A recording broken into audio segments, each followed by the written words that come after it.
आज हम बात करेंगे कल्चरल इंपेरियलिज्म की। हम कल्चरल इंपेरियलिज्म की बात करने वाले हैं ग्लोबलाइजेशन के कॉन्टेक्स्ट में। मतलब कि हम देखेंगे कि ग्लोबलाइजेशन से कल्चरल इंपेरियलिज्म कैसे फैला है।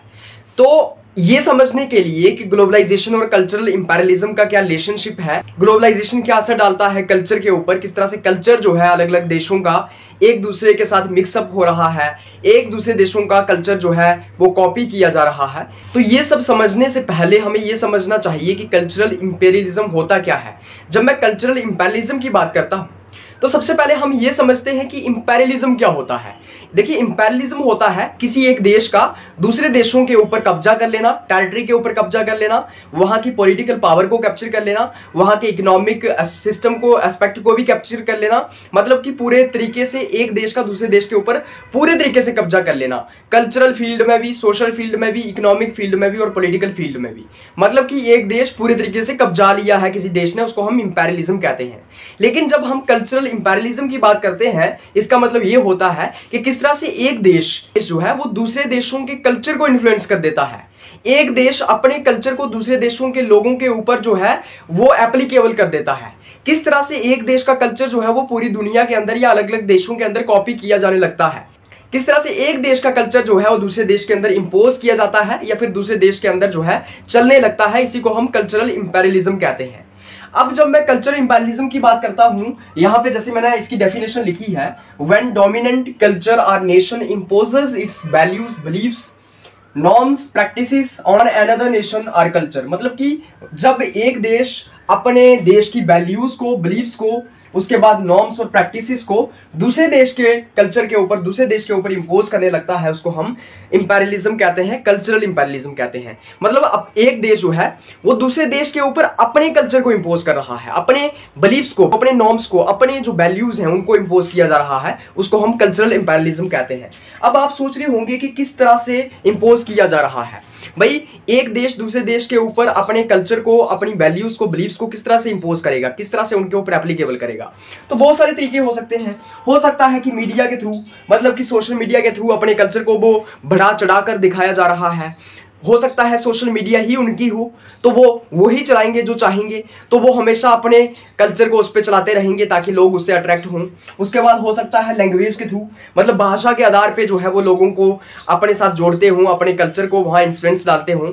एजुकेशन के थ्रू हो सकता है कि अपने कल्चर को ही पढ़ाते हों सारे देशों के अंदर, मतलब कि एजुकेशन के अंदर अपने कल्चर की तारीफें करते हों, अपने कल्चर को ही सर्क्यूलेट करते हैं पूरे देशों के अंदर।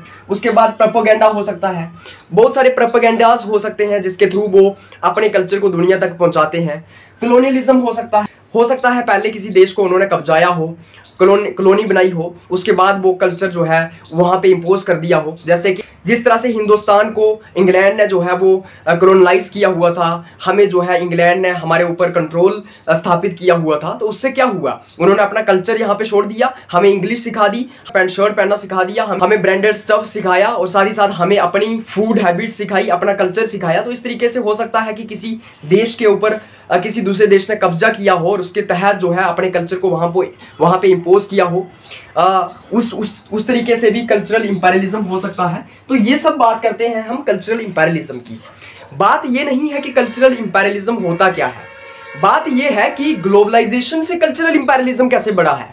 ग्लोबलाइजेशन क्या होता है आपको पता है, पूरी दुनिया जब आपस में जुड़ जाती है, जब एक दूसरे देश के बीच जो है आइडियाज को शेयर किया जाता है, पॉलिटिकल आइडियाज को शेयर किया जाता है, टेक्नोलॉजी को शेयर किया जाता है, कल्चर को शेयर किया जाता है। तो इस तरीके से हम देखते हैं कि ग्लोबलाइजेशन की वजह से पूरी दुनिया के अंदर अलग अलग कल्चर्स जो है वो मिक्सअप होने लगे हैं। मतलब कि due to globalisation and advancement in ICT, information and communication technology, the cultures and traditions of various countries mixed up. मतलब कि ग्लोबलाइजेशन की वजह से पूरी दुनिया आपस में जुड़ गई है और एक दूसरे का कल्चर भी एक दूसरे के यहाँ जो है वो ट्रांसफर हो रहा है। टेक्नोलॉजी के थ्रू, सोशल मीडिया के थ्रू, कम्युनिकेशन टेक्नोलॉजी के थ्रू क्या हो रहा है, हम एक दूसरे कल्चर को देख सकते हैं। हम अमेरिका के अंदर रह रहे लोगों को देख सकते हैं, उनके कल्चर को देख सकते हैं। तो इस तरीके से क्या हुआ है, ग्लोबलाइजेशन की वजह से एक देश दूसरे देश के कल्चर को कॉपी करने लगा है, एक देश जो है वो दूसरे देश के कल्चर को जो है इन्फ्लुएंस करता है, एक देश जो है वो दूसरे देश के अंदर अपने कल्चर को जो है वो इंपोज करता है या फिर इन्फ्लुएंस डालता है अपने देश के कल्चर का दूसरे देश के कल्चर के अंदर, सोशल मीडिया के थ्रू, ग्लोबलाइजेशन के थ्रू। तो सिंपली मैं अगर आपको ये फिनोमेना समझाऊं तो मैं यहाँ पे ये कह रहा हूं, कल्चरल इंपीरियलिज्म का मतलब होता है अपने कल्चर को किसी देश के ऊपर इंपोज कर देना, अपने देश के बिलीफ्स को, नॉर्म्स को, वैल्यूज को अपने दूसरे देश के ऊपर इंपोज कर देना। अब यहाँ पे बात आती है ग्लोबलाइजेशन की। तो ग्लोबलाइजेशन का मतलब होता है कि कल्चर का ट्रांसफर हो रहा है, मतलब कि एक देश का दूसरे देश के अंदर कल्चरल ट्रांसफर हो रहा है। लोग एक दूसरे देश का कल्चर कॉपी कर रहे हैं। या कैसे कर रहे हैं? जैसे कि हम वेस्टर्न कल्चर से इन्फ्लुएंस हो रहे हैं, हम वहां के कपड़े पहन रहे हैं, ब्रांडेड स्टफ पहन रहे हैं, उनके फूड हैबिट्स को कॉपी कर रहे हैं। तो इस तरीके से हम वहां के कल्चर के साथ इन्फ्लुएंस हो रहे हैं। तो इसी तरीके से हम देखते हैं कि ग्लोबलाइजेशन के थ्रू किस तरह से कल्चरल ट्रांसफर होता है और उसके बाद फिर कल्चरल इंपीरियलिज्म आ जाता है। वो कैसे आता है मैं बताता हूं। Growing trend of western outfits, हम देख रहे हैं कि जो वेस्टर्न आउटफिट्स हैं, हमारे देश के लोग, अफ्रीका के लोग, अलग अलग दुनिया के अलग अलग देश के लोग वेस्टर्न आउटफिट्स को ट्राई कर रहे हैं। मतलब पूरी दुनिया के अंदर आज लोग जीन्स पहन रहे हैं, वो सूट पहन रहे हैं, पेंट कोट हैट पहन रहे हैं, चश्मा लगा रहे हैं। तो वो सारा का सारा वेस्टर्न जो कपड़े हैं उसको कॉपी किया जा रहा है। ब्रांडेड गारमेंट्स, जो ब्रांडेड स्टफ है वेस्ट का, उसको कॉपी किया जा रहा है। फास्ट फूड हैबिट्स, मतलब आप देख सकते हैं कि फूड की हैबिट्स, क्या हिंदुस्तान के अंदर पहले से बर्गर खाया जाता था? क्या यहाँ पे मोमोज, ये जो चाउमीन वगैरह है, ये पहले से खाया जाता था? क्या हिंदुस्तान के अंदर चम्मच से या फिर स्पून और फोर्क से क्या खाना खाया जाता था? हिंदुस्तान के अंदर तो पत्ते के ऊपर, एक पेड़ के पत्ते के ऊपर जो है हाथ से खाना खाया जाता था, दाल चावल खाया जाता था, अपना हमारा जहाँ का ट्रेडिशनल फूड हुआ करता था। लेकिन क्या हुआ है, फास्ट फूड हैबिट्स जो है, मतलब कि जो बेस्ट का फूड है उससे पूरी दुनिया जो है इन्फ्लुएंस हो गई है। आज एक ही रेस्टोरेंट में आपको जो है वो अमेरिकन भी मिल सकता है, चाइनीज भी मिल सकता है, थाई भी मिल सकता है, इंडियन भी मिल सकता है, साउथ इंडियन भी मिल सकता है। एक ही रेस्टोरेंट में आपको अलग अलग कुजीन्स मिल सकती है। तो किस तरह से फूड हैबिट्स से इन्फ्लुएंस डाला है फूड हैबिट्स ने पूरी दुनिया के ऊपर। उसके बाद nucleus family structure. Nucleus family structure का क्या मतलब है कि आजकल एक सिस्टम चल रहा है जिसके अंदर न्यूक्लियस फैमिली स्ट्रक्चर जिसको हम कहते हैं, जिसके अंदर क्या होता है, एक तो माँ होगी, एक तो बाप होगा, मतलब कि पेरेंट्स होंगे दो, और एक दो बच्चा होगा उनका, और वो एक जॉइंट फैमिली में वो 4 लोग रह रहे हैं। ये एक न्यूक्लियस फैमिली स्ट्रक्चर होता है। पहले क्या होता था, पहले जो है वो दादा परदादा भी साथ रहते थे, चाचा चाची साथ रहते थे, उसके बाद बहुत सारे बच्चे भी होते थे। तो अलग सिस्टम होता था, हिंदुस्तान में फैमिलीज अलग तरीके से होती थी। आजकल आप देख लेना, एक फैमिली के अंदर 2 माँ बाप होंगे, 1-2 बच्चा होगा, तो वही 4 बंदे रह रहे हैं वहां पे, अपने ऊपर फोकस है, बाकी किसी के ऊपर फोकस नहीं है। तो ये सारी की सारी बेस्ट की हैबिट्स हैं जिनको कॉपी किया जा रहा है। उसके बाद इसके अंदर आता है craze of Hollywood movies.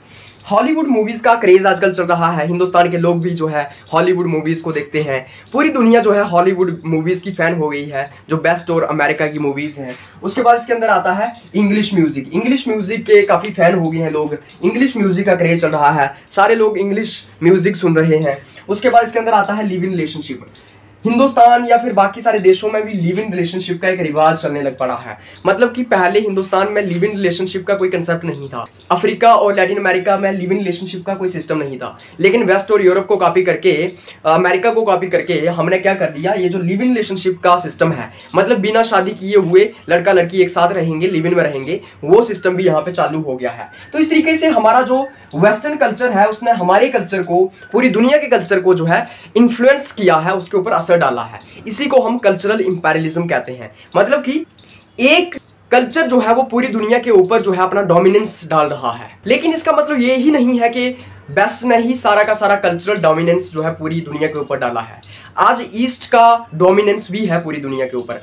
East के फूड हैबिट्स को भी कॉपी किया जा रहा है। चाइनीज फूड खाया जा रहा है वेस्ट के अंदर, इंडियन फूड खाया जा रहा है, एथनिक वियर कुर्ता पजामा वेस्ट के अंदर भी डाला जा रहा है।